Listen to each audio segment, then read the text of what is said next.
Next up, we will have Dr. Sneha Jain. Again, she has a presentation elsewhere, so we will break the queue and let her in. Old RD in macular hole with subretinal bands. So that's a tough one, and Sneha did the job. Welcome, Sneha. Thank you, sir. Okay, so I'll start. Very good afternoon to all.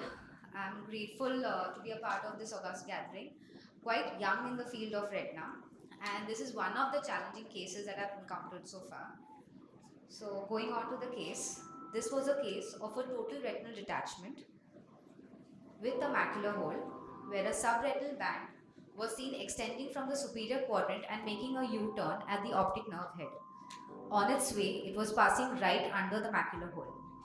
So, the challenges in this case were tackling the subretinal band and also dealing with the macular hole.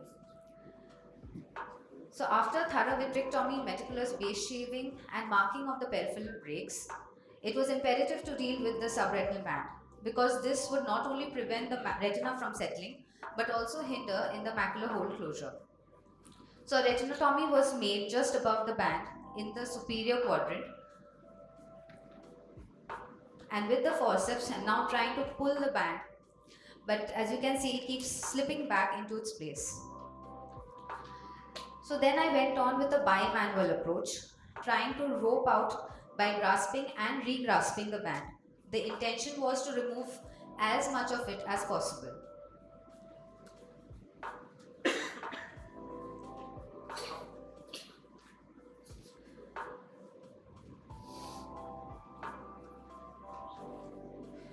But in this tug of war between the band and me, it snapped right in the middle, leaving a significant length which was traversing the macula. Now, if this would have been left as such, the retina would have settled, but the band would just slide under the hole, interfering with its closure. So, to tackle that, another retinotomy was made in the nasal quadrant, went in with my forceps, grasped it near the optic nerve head, and this time the entire band came out, coincidentally taking the shape of its symbol O. So the universe was with me now.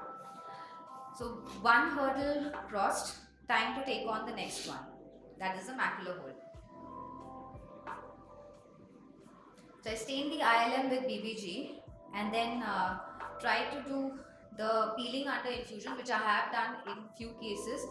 But in this case, the retina was just too mobile, even after draining through the retinotomies. So after a few futile attempts of trying to peel, decided to take the help of PFCL. So the PFCL bubble was injected, and now with a more stable macula, I could go in for a pinch and peel technique.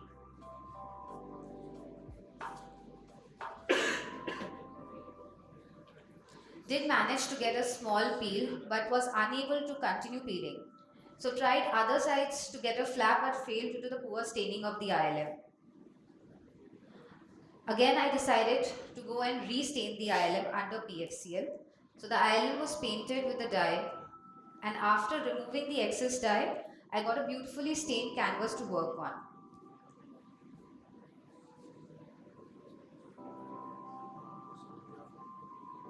So with better contrast, I could get the flap and peel with ease.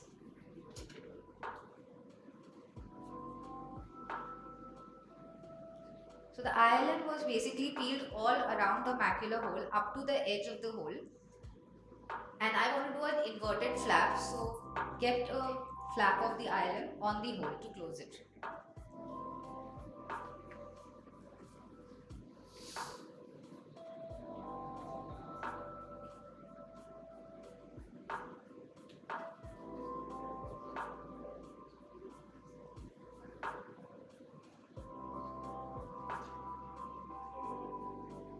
So the PFCL did help as a third hand, and it helped in doing a very easy ILM peeling. So once the job of the PFCL was done and the ILM peeling was completed, took out the PFCL bubble, initiated the fluid air exchange to settle the retina, and drained all the SRF through the retinotomies. So once that was done, a good barrage laser was done, not around the retinotomy, but also around the primary breaks which were there in the periphery. And after a final fluid air exchange, and once I was satisfied with how the retina was settled, I concluded the case with a silicone oil tamponade.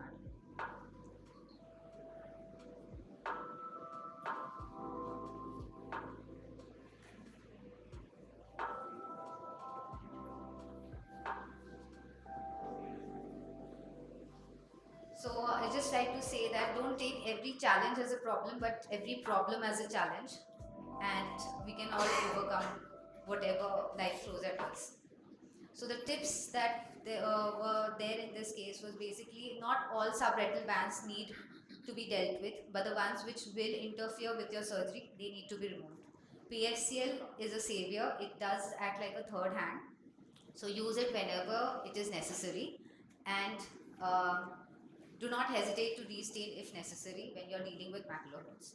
Thank you.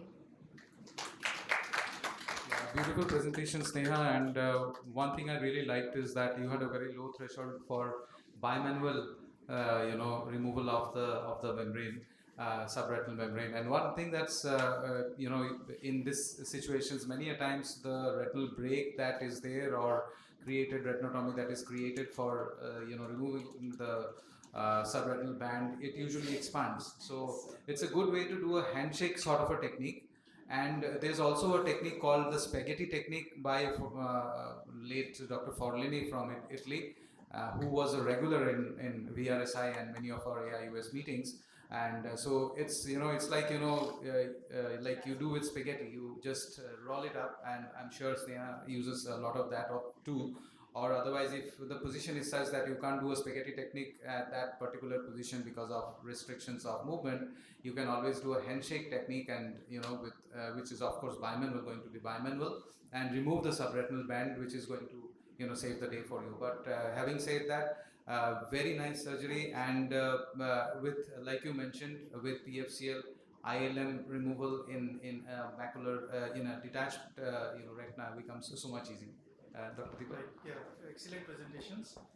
One small tip which I can give, like there was nothing you could have done more in this case because the band was through the macula. But otherwise, if it's a large band at the periphery or at the periphery, you should make the retinotomy at the middle of the band.